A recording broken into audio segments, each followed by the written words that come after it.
Hi, my name is Ellenore Angelidis. I'm the founder and board president of Open Hearts Big Dreams, and a project we're focusing on is early reader books, because we know in Ethiopia there aren't enough early reader books, and the ability to learn in your own language in books that engage and are colorful is critically important. So we've created a number of books. These are now available on Amazon.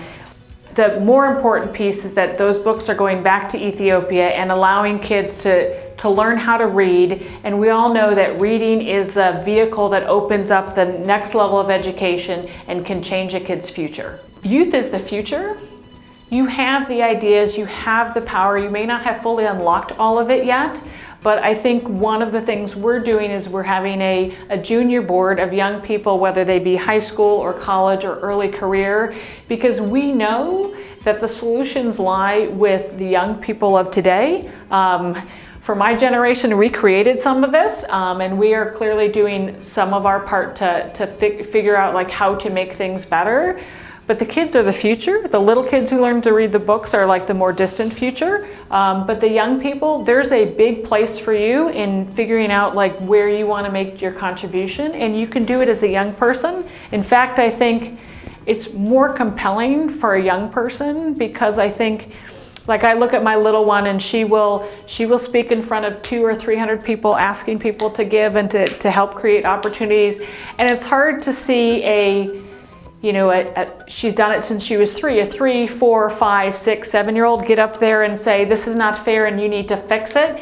And you sit as a young person and say, if a 7-year-old can do that, so can I.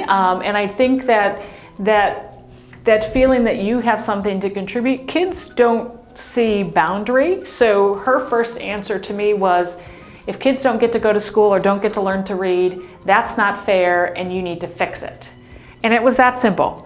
It's not like it's complicated, it's hard, it's just, it's not fair and you gotta fix it. So that's part of what we're doing, is like there's things in the world that are not fair, and we're trying to do our part to fix it, because my little girl was like, mama can fix everything, right? Because mamas are supposed to fix everything. And for me, I took the challenge of, well, what can I do? I clearly can't fix everything, but I can do something. And again, if it's successful or not, at least you tried. So I think if you try and you're not successful, you might learn something, you might inspire someone else. So it's not just, well, I'm only gonna do it if I'm guaranteed success. Life does not work like that. So we're taking some big, bold bets and trying to do some crazy things. And I'm sure some things will succeed beyond our wildest imaginations, and some things for whatever reason won't.